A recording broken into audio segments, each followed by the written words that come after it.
अस्सलाम वालेकुम स्टूडेंट्स। तो इससे पिछले लेक्चर में हमने बात की थी वर्नियर कैलिपर के यूजेस पर।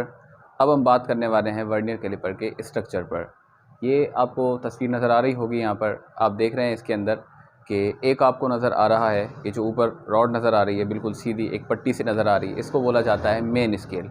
और इसके साथ साथ ही एक छोटी सी स्ट्रिप आपको नज़र आ रही है जिसको बोला जाएगा वर्नियर स्केल। अब उसके अलावा आपको ये दो जॉज नज़र आ रहे हैं जो नीचे की तरफ ऐसे कुछ इस तरह से हैं, जॉस, इनको बोला जाएगा जॉस। और इसके अलावा इसके ऊपर ही आपको नज़र आ रहे हैं छोटे छोटे से दो जॉस जो कि ऊपर निकले हुए हैं, छोटे छोटे से दो दांत, ये भी जॉस कहलाते हैं। और इसके अलावा ये जो आपको साइड में नज़र आ रही है कुछ इस तरफ, ये एक पट्टी सी है, स्ट्रिप सी, जो कि काम करती है किसी भी चीज़ के, किसी भी सिलेंडर की डेप्थ मालूम करने का। जबकि ये जो दो बड़े वाले जॉस हैं ये मालूम करते हैं किसी भी चीज़ का डायामीटर, और जो ऊपर वाले दो छोटे जॉस नज़र आ रहे हैं आपको, ये फाइंड करते हैं किसी भी चीज़ का इंटरनल डायमीटर। तो ये एक सिंपल सा हमारे सामने जो भी स्ट्रक्चर है, जो भी डायग्राम वगैरह है वो आपको नज़र आ रहा है यहाँ पर।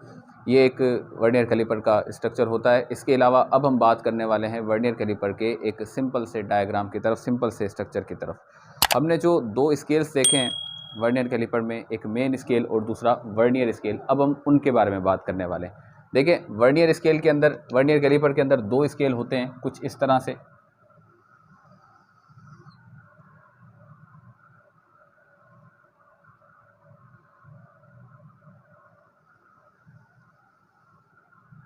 एक ये स्केल हो गया जिसको हम बोलेंगे मेन स्केल, और आगे जाके इसको बात करना स्टार्ट करेंगे एमएस के साथ, यानी कि मेन स्केल। इसके साथ ही नीचे लगा होता है कुछ ऐसा छोटा सा स्केल,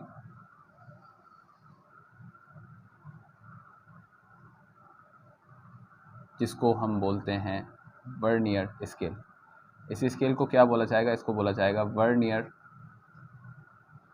स्केल, और शॉर्ट फॉर्म में वीएस बोला जाएगा। ठीक है, ये हमारे पास कुछ हो गए। अब मेन स्केल के अंदर रीडिंग कुछ इस तरह से होती है, थोड़ा सा ध्यान से देखिएगा कि एक इसका यहाँ से स्टार्ट हो गया, फिर ये 0, फिर यहाँ से 1 2 3 4 5 6 7 8 9, और ये हो गया इसका 1 सेंटीमीटर। उसके अलावा अगर हम बात करें और, तो यहाँ से इसके नीचे आ जाओ, तो यहाँ से इसका ये 0 to 0 कनेक्ट, यानी कि कोइंसाइड कर रहा है।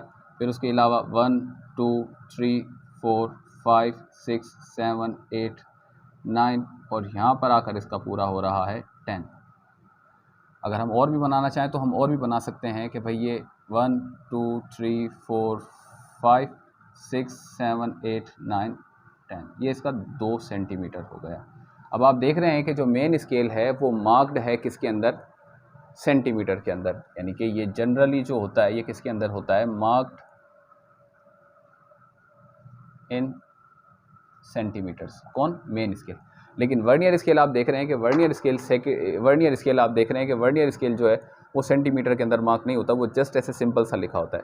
अब इसको अगर हम थोड़ा सा दिखाएं कि आप यहाँ पर देख रहे हैं कि जो मेन स्केल के डिविजन्स हैं, यानी कि छोटे छोटे जो मेन स्केल के पार्ट्स हैं, ये यहाँ पर आकर ख़त्म हो रहे हैं, यहाँ पर आकर ख़त्म हो रहे हैं 9, जबकि वर्नियर स्केल के डिवीज़न आकर ख़त्म हो रहे हैं कितने? 10।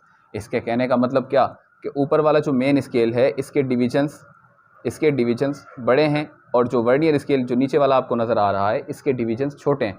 जब ही यहाँ पर आकर, यहाँ पर अगर इसको मैं लिखना चाहूँ तो यहाँ पर हम ऐसा भी लिख सकते हैं इसके साथ कि भाई यहाँ पर जो आकर ख़त्म हो रहा है वो 9th नंबर पर यहाँ आकर ख़त्म हो रहा है 0.9, अगर नज़र आ रहा हो आपको तो।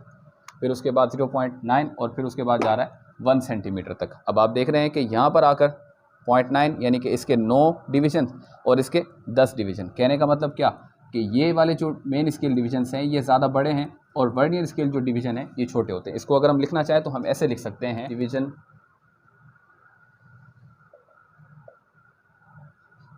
On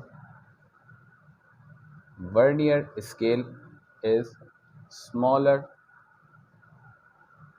then each division on main scale. कहने का मतलब क्या कि ये जो आपको नज़र आ रहा है ये यहाँ पर ऊपर वाला मेन स्केल है, इसके डिविजन्स ज़्यादा बड़े हैं। यहाँ पर लिखा हुआ है each division on vernier scale, यानी कि ये नीचे वाला जो वर्नियर स्केल है इसके डिवीजन जो हैं वो स्मॉलर होते हैं each division on main scale के, कि एक जो मेन स्केल का डिवीजन है वो ज़्यादा बड़ा है और वर्नियर स्केल का जो डिवीजन है वो छोटा होता है। लेकिन ये सारा काम कैसे होता है? ये सारा काम होता है जनरली ये सारा काम होता है। जनरली भी हम ऐसा कह सकते हैं कि 95% केसेस में ऐसा होता है, जो कि आपको यहाँ पर दिखाया जा रहा है। उसके अलावा दूसरे भी वर्नियर कैलिपर हैं जिनके बारे में हम बाद में बात करेंगे, लेकिन फिलहाल 95% आपको ये चीज़ सिखाई जा रही है। ठीक है भाई, ये हमारे पास वर्नियर स्केल है। इसके अलावा अगर हम बात करें तो ये जो ऊपर आपको नज़र आ रहे हैं ये हमारे पास यहाँ पर मेन स्केल डिवीजन, और नीचे जो आपको नज़र आ रही है ये वर्नियर स्केल डिवीजन। इसको अगर मैं कुछ इस तरह से बनाना चाहूँ कि ये एक हमारे पास कुछ इस तरह से यहाँ पर एक मेन स्केल डिवीजन है जिसको मैं नाम दे रहा हूँ ए रीडिंग का इसका यूनिट ए है। ये क्या है हमारे पास? ये मेन स्केल डिवीजन है, MSD इसको नाम दिया जाएगा। उसके अलावा अगर बात की जाए यहाँ पर तो ये इसके नीचे आपको एक नज़र आ रहा है, ये हमारे पास है वर्नियर स्केल डिवीजन, जो कि थोड़ा सा छोटा बना रहा हूँ क्योंकि हकीकत में है भी ऐसा ही। तो ये हमारे पास क्या है? ये हमारे पास वर्नियर स्केल डिवीजन है, जबकि इसको मैं थोड़ा सा यहाँ पर लिख रहा हूँ, ये हमारे पास वर्नियर स्केल डिवीजन है, जबकि है भी हमारे पास क्या है? हमारे पास यही है कि मेन स्केल डिवीजन जो है वो बड़ा है और वर्नियर स्केल डिवीजन जो है वो छोटा है। अब अगर आपसे पूछा जाए कि भाई इन दोनों में से जो सबसे कम मेजरमेंट है वो क्या इस MSD की होगी या क्या इस VSD की, क्या MSD की क्या VSD, तो जवाब है ना MSD की ना VSD की, बल्कि इन दोनों का डिफरेंस, वो जो C लिखा हुआ है ये है इन दोनों का डिफरेंस। ठीक है, मतलब इसमें से इसको माइनस किया जाएगा तो निकलेगा ये डिफरेंस। भाई देखें ना, यहाँ पर ये वाला स्केल जो ऊपर वाला है ये बड़ा है इसका डिवीजन, और नीचे वाला स्केल इसका छोटा डिवीजन है। अब इन दोनों के जो डिफरेंस निकलेगा, बड़े में से छोटा जब माइनस करेंगे तो जो उसका डिफरेंस निकलेगा वही हमारे पास कहलाएगा इसकी कम से कम मेजरमेंट। तो हमारे पास ये क्या है कि ये हमारे पास यहाँ पर देख रहे हैं कि एक बड़ा स्केल, बड़े स्केल का डिवीजन, और यहाँ पर ये छोटा डिवीजन वर्नियर स्केल डिवीजन का। अब ये हमारे पास यहाँ से क्या कहलाएगा? यहाँ से हमारे पास कहलाएगा स्मॉलेस्ट, सॉरी ये C हमारे पास यहाँ से क्या कहलाएगा? ये हमारे पास कहलाएगा स्मॉलेस्ट मेजरमेंट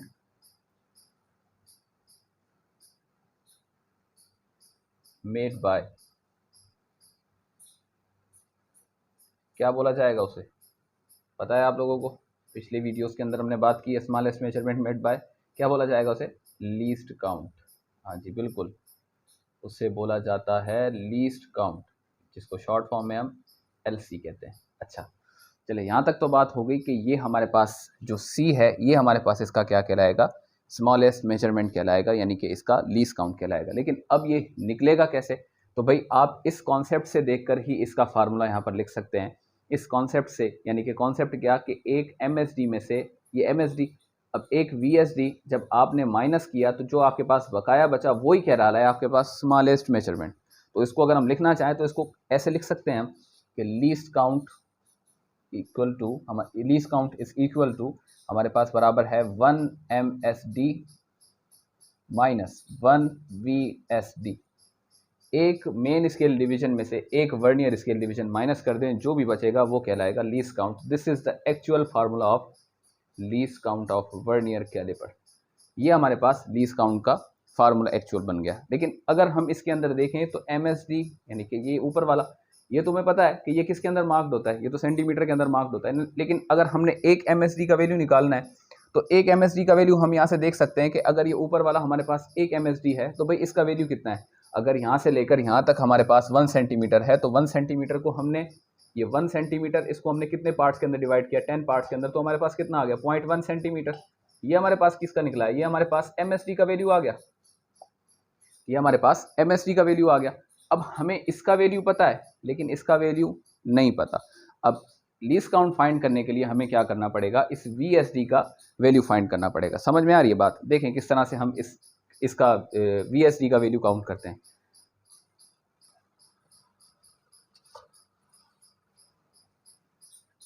मिटा दें भाई, नोट कर लें। अच्छा,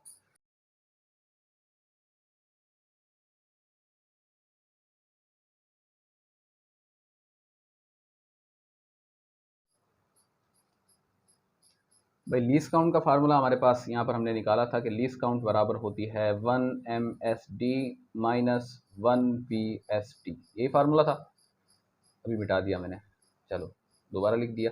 ये हमारे पास लीस्ट काउंट का फार्मूला। अब इसमें से MSD का वैल्यू तो हमें पता है, लेकिन VSD का वैल्यू फाइंड करना है हमने, वो किस तरह से फाइंड करेंगे आइए वो देखते हैं। थोड़ा सा इसका कॉन्सेप्ट मैं दोबारा आपको बता रहा हूँ कि आप देख रहे हैं, मैं बार बार इस वजह से बात कर रहा हूँ ताकि आपको ये कॉन्सेप्ट क्लियर हो जाए, थोड़ा सा फील हो जाए ये कॉन्सेप्ट, क्योंकि सारे इसके सवाल सिर्फ और सिर्फ इस फार्मूले की रेटाफिकेशन से नहीं होते बल्कि कॉन्सेप्ट से होते हैं, इसके आगे के जो सवाल आपको सोल्व करवाए जाएंगे। ठीक है, तो अब यहाँ पर देख रहे हैं कि MSD है, इसका वैल्यू तो हमें पता है कि 0.1 सेंटीमीटर, ये यहाँ पर लिखा हुआ है। ठीक है, उसके अलावा 1 VSD है, तो VSD का वैल्यू हमने निकालना है। अब यहाँ से देख रहे हैं कि ऊपर यहाँ पर ये कौन सा स्केल है, वेरी गुड, ये है MSD और ये VSD। अब MSD हमारे पास कितने 9 और VSD हमारे पास कितने 10। अगर आपने थोड़ा सा गौर किया होगा कि ये 9 MSD, यहाँ पर देखें ये 9 MSD बराबर हैं 10 VSD के, 9 MSD इक्वल हैं 10 VSD के। भाई ये 9 मेन स्केल डिवीजन बड़े और ये 10 वर्नियर स्केल डिवीजन छोटे, यानी कि 9 में 10 घुस गए, 9 में 10 आ गए। तो हम इसको अगर लिखना चाहें तो हम इसको कुछ इस तरह से लिखेंगे कि 9 main scale division are equal to 10 vernier scale division. लेकिन हम बात कर रहे हैं थोड़े से वेरिएबल्स की, क्योंकि हमने फार्मूला बनाना है और उस फार्मूले से हम फिर दूसरे प्रॉब्लम्स वगैरह भी सॉल्व करेंगे, तो इस वजह से हम जस्ट यहाँ पर वेरिएबल चूज कर रहे हैं। अगर इसी बात को मैं कुछ यहाँ पर लिखूं कि X VSD are equal to YMSD, लिख दिया भाई। देखें एक्स VSD यानी कि एक्स की जगह कोई भी, ये वेरिएबल है तो इसकी जगह कोई भी वैल्यू आ सकता है, ये बराबर है YMSD, Y भी वेरिएबल है, Y की जगह कोई भी आ सकता है। यानी कि ये आप देख रहे हैं कि ये ऊपर वाले MSD हो गए और ये नीचे वाले VSD हो गए, तो ये 9 MSD बराबर हैं 10 VSD के। तो यहाँ पर हमने 9 और 10 की जगह हमने X और Y लिखे, आप लोग इससे बाखबर हैं। देखें इसकी को अगर मैं लिखना चाहूँ कुछ इस तरह से, तो X VSD equal to YMSD, कुछ ऐसे हो जाएगा। इसी लाइन को अगर मैंने इक्वेशन की फॉर्म में लिखा है तो कुछ इस तरह से हो जाएगा हमारे पास। अब हमने क्या करना है, देखो इस फार्मूले के ऊपर ही हम काम कर रहे हैं, जो भी हम लिख रहे हैं इसी फार्मूले के मुताबिक लिख रहे हैं। देखो MSD का वैल्यू तो पता है, लेकिन VSD का वैल्यू चाहिए। इसका वैल्यू कैलकुलेट करना है हमने किस तरह से, इसी तरह से इस VSD का वैल्यू चाहिए। तो X इसके साथ यहाँ पर कर रहा है मल्टीप्लाई, इसको उस तरफ भेजेंगे तो क्या करेगा डिवाइड, तो VSD हमारे पास यहाँ पर हो गया बराबर Y अपॉन में X और यहाँ पर क्या आ जाएगा MSD। भाई आपका प्रॉब्लम सॉल्व हो चुका है, आपके पास VSD का वैल्यू आ गया, आपके पास VSD का फार्मूला आ गया, VSD को कैलकुलेट करने का तरीका आ गया, आपका प्रॉब्लम सॉल्व हो चुका है। अब आप इससे VSD का वैल्यू कैलकुलेट करके इस फार्मूले के अंदर पुट करके ऐसे बता सकेंगे कि वर्नियर कैलिपर की लीस्ट काउंट कैसे, बताऊंगा सारा करवा रहा हूँ लेकिन यहाँ पर, लेकिन आपको जस्ट बता रहा था मैं। आइए अब हम क्या करने वाले हैं, अब हम इसके बारे में, इसकी लीस्ट काउंट आपको फाइंड करके दिखा रहे हैं। तो किस तरह से हमारे पास लीस्ट काउंट का फार्मूला है LC is equal to 1 MSD minus VSD। तो VSD किसके बराबर है, VSD बराबर है Y अपॉन में X MSD। अब यहाँ से MSD और MSD कॉमन लिया जाएगा तो least count is equal to MSD बाहर आ गया, बाकी हमारे पास क्या बचा यहाँ पर 1 माइनस Y अपॉन में X। अब हमने इसके अंदर वैल्यूज पुट करने हैं, तो देखें LC is equal to MSD हमारे पास 0.1 सेंटीमीटर, उसके अलावा 1 माइनस Y हमारे पास क्या है, Y हमारे पास MSD है और MSD हमारे पास कितना है, मेन स्केल डिवीजन हमारे पास कितना है 9 अपॉन में X हमारे पास क्या है, X हमारे पास VSD और VSD हमारे पास कितने हैं, VSD वर्नियर स्केल डिवीजन हमारे पास है 10। तो हमने इसको ऐसे रख दिया, तो least count is equal to 0.1 centimetre और यहाँ पर क्या लिया जाएगा LCM 10 आ जाएगा और यहाँ पर भी 10 हो जाएगा, माइनस यहाँ पर 1 हो जाएगा, सॉरी 9 हो जाएगा, ये 9।